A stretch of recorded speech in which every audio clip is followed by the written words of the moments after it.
But when it comes to Arabic grammar text, we will be using Muhammadun or Muhammadan or Muhammadin. Here are some common mistakes when it comes to the status of the ism. First of all, to show the status of any ism, we need to just add harakat at the end of that ism. This is incorrect. Adding harakat at the end of the ism is not the only way that we will be able to show the status of that ism. Next, we only need to look for harakat at the end of an ism in order to identify the status of that ism. Again, that is incorrect. Looking at harakat on the last alphabet of an ism is not the only way that we can identify the status of that ism. Whenever we hear about the status of an ism in Arabic, we should not immediately think of harakat. This is correct. Harakat should not be the first thing that we think of whenever we are looking for the status of an ism. Whenever we hear about the status of an ism in Arabic grammar, we should think of the three forms of ism. This is correct. Let us study this further. Let us study the three forms of ism in regards to its status. In this form, the ism Muhammad has no grammatical status. When the ism Muhammad is given its grammatical status or its i'rab, then the ism Muhammad will have three forms: Muhammadun, Muhammadan, and Muhammadin. Muhammadun represents the first form of the ism Muhammad. Muhammadan represents the second form of the ism Muhammad. Muhammadin represents the third form of the ism Muhammad. The three forms of ism have their respective terminologies. In Arabic grammar, the three forms of an ism are called Rafa, Nasab, and Jar. Rafa is the name given to the first form of ism. Nasab is the name given to the second form of ism. Jar is the name given to the third form of ism. An ism in its first form or in Rafa status is called Marfu. So we can say that Muhammadun is Marfu. An ism in its second form or Nasab status is called Mansub. So we can say that ism Muhammadan is Mansub. An ism in its third form or Jar status is called Majroor. Or we can say that Muhammadin is Majroor. Whenever the status of an ism or its i'rab is being discussed, first we need to think of the three forms of ism. These three forms are Rafa, which is the first form of ism, Nasab, which is the second form of ism, Jar, which is the third form of ism. An ism in its first form or Rafa status is called Marfu. An ism in its second form or Nasab status is called Mansub. And an ism in its third form or Jar status is called Majroor. This is a very important rule that whenever we are thinking of the status of the ism, the first thing that should come to mind should be the three forms of that ism. Getting back to the examples that we studied previously, La ilaha illallah Muhammadur Rasulullah. In this example, ism Muhammadun is in its first form or in Rafa status. Ism Muhammadun is Marfu. In the second example, Ashhadu an la ilaha illallah wa ashhadu anna Muhammadan abduhu wa rasuluhu. In this example, ism Muhammadan is in its second form. It is in nasab status, and ism Muhammadan is mansoob.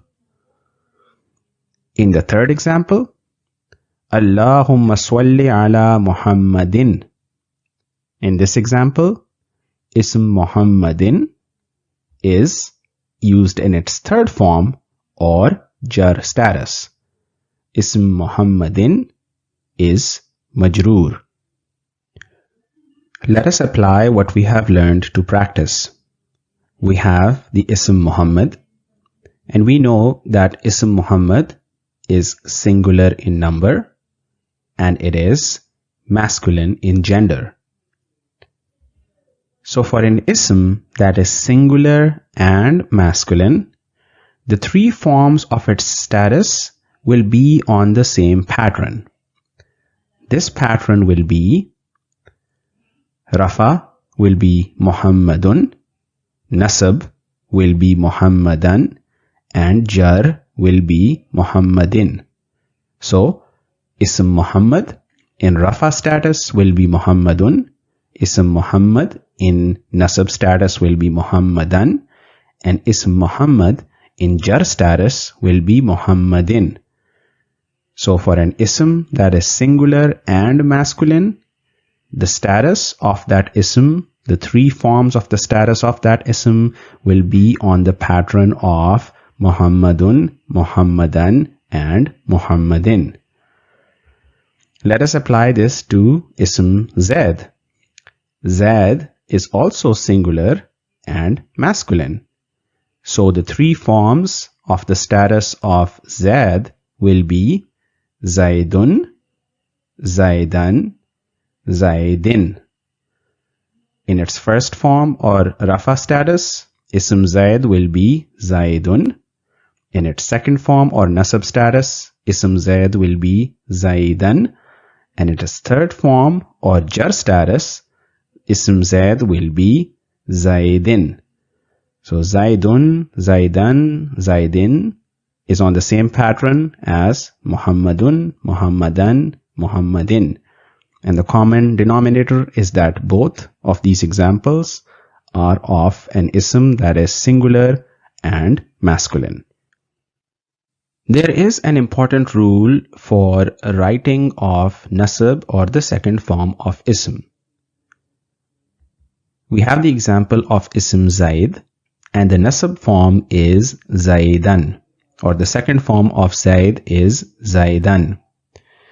Whenever we have an ism form which has double zabar or double fatha on the last alphabet of the ism, we will add an alif towards the end, and that is the way that that ism will be written.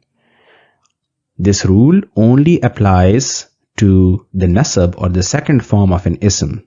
So for instance, if we have Zaidun or Zaidin, we will not be adding an alif at the end. But whenever we come across a double zabar or double fatha, after that we will add an alif. So the nasab form of Zaid is made by taking the ism Zaid, adding a double fatha or a double zabar on the last alphabet, and then adding an alif to make the final product Zaidan. Let us revise what we have learned about the status of ism. The status of ism or the i'rab of ism represents the changes that occur at the end of the ism, or it represents the finishing touch that is given to the ism at its end. Whenever we think about the status of an ism, we should immediately think of the three forms of that ism rather than thinking about harakat at the end of the ism. From the standpoint of status, the first form of ism is called Rafa, the second form of ism is called Nasab, and the third form of ism is called Jar. An ism will be called Marfu in its first form, it will be called Mansoob in its second form, and it is called Majroor in the third form. An ism will have the same meaning despite being written and read different in its three forms. For example, Muhammadun, Muhammadan, Muhammadin all refer to the same name. Zaidun, Zaidan, Zaidin all refer to the same name. For an ism that is singular and masculine, the three forms of its status will be indicated by the presence of double zir, double zabar, and double pesh on the last alphabet of that ism. An important rule: whenever double zabar is added to an ism, an alif will be added at the end. For example, the way Zaidan is written with an alif at its end. Let us study the status of singular feminine asma. From the standpoint of status, the three forms of a singular feminine ism will be written and read on the same pattern as that of singular masculine ism. So, we will need to add double pesh, double zabar, double zir to the last alphabet of the ism. Let us take the example of the word dar. Dar means house, dar is singular, and dar is feminine. So the ism dar in its first form or rafa status will be written as darun. We took the ism dar and we added a double pesh on the last alphabet to make darun. In its second form or nasab status, the ism dar will be daran. We took dar, we added a double zabar on the last alphabet, and we have daran. Please note the way daran is written. There is an alif at the end because on the last alphabet of dar, we put double zabar. And as we learnt before, following a double zabar on an ism, we have to add alif because that's the way it is written. Finally, in its third form, the ism dar will become darin. We took dar and we added a double zir on the last alphabet to make darin. So, a singular masculine example was Zaidun, Zaidan, and Zaidin, and a singular feminine example is Darun, Daran, Darin. So, for singular asma, both for masculine and feminine, the three forms will be on the same pattern. Let's revisit the rule for writing of nasab or the second form of an ism. For Zaid, in order to write the second form of the ism, we took the ism Zaid, we added a double zabar or double fatha on the last alphabet, and we added an alif to make Zaidan. For Bint, which means girl, to make the second form of the ism Bint or to make the nasab form of Bint, we took Bint, we added a double fatha or double zabar on the last alphabet, and we added an alif to make Bintan. There are two exceptions to this rule, and the exceptions are that we do not need to add an alif to an ism in the nasab status or in its second form if the ism ends with a round ta, or if an ism has alif and hamza coming together at its end. Let us look at a couple of examples. The first example is that of the word imra'ah. Imra'ah means woman, and the three forms of imra'ah are imra'atun, imra'atan, and imra'atin. In its second form or nasab status, imra'atan will not have an alif at its end because imra'ah ends with a round ta. In the next example, we have the word jaza. Jaza means reward or compensation. The three forms of jaza will be jaza'un, jaza'an, and jaza'in. In the second form or nasab status, jaza'an will not have an alif at its end because jaza has alif and hamza coming together at its end. Therefore, in jaza'an, we do not need to add an alif at the end of the ism. Let us do some practice. Please note the three forms rafa, nasab, jar for the following singular asma. The first one that we have is walid, which means father. And the three forms are walidun, walidan, walidin. Please note the alif that we have added after the double zabar. Next, we have walida, which means mother. Walidatun, walidatan, walidatin. After gol ta or round ta, we don't need to add an alif. Ab, which means father. Abbun, abban, abbin. Meaning mother. Ummun, umman, ummin. Akh, meaning brother. Akhun, akhan, akhin. Ukht, meaning sister. Ukhtun, ukhtan, ukhtin. Muslim becomes muslimun, musliman, muslimin. Muslimah becomes muslimatun, muslimatan, muslimatin. Once again, note that after the round ta in muslimatan, we do not need to add an alif. Mu'min, which means a believer. Mu'minun, mu'minan, mu'minin.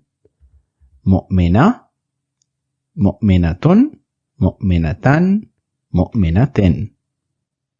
Kitab, kitabun, kitaban, kitabin. Qalam, qalamun, qalaman, qalamin. Kursi, kursiyun, kursiyan, kursiyin. Mirwaha, which means fan. Mirwaha is feminine because of the gol ta at the end. Mirwahatun, mirwahatan, mirwahatin. At the end of mirwahatan, we do not need to add an alif because of the presence of gol ta at the end of mirwaha. Masjid, masjidun, masjidan, masjidin. Madrasa, which means school. Madrasa is feminine because of the gol ta at the end. Madrasatun, madrasatan, madrasatin. Sama, which means sky. Sky is feminine because, as we recall from our third lecture, sky or sama is included in the list of miscellaneous category of feminine asma. So for sama, the three forms will be sama'un, sama'an, sama'in. Please note that at the end of sama'an, we do not have to add an alif because in the word sama, alif and hamza come together at the end. Ard, which means earth. Ard is also feminine because ard is included in the list of miscellaneous feminine asma. So for ard, we will have ardun, ardan, ardin. The next word is shams, which means sun. And shams is also included in the miscellaneous feminine asma. For shams, we will have shamsun, shamsan, and shamsin. Finally, we have the word ain, which means eye. And ain is feminine because it is from the list of body parts that exist in pairs, and therefore they will be listed as feminine. For ain, we have ainun, ainan, and ainin. سبحانك اللهم وبحمدك أشهد أن لا إله إلا أنت أستغفرك وأتوب إليك.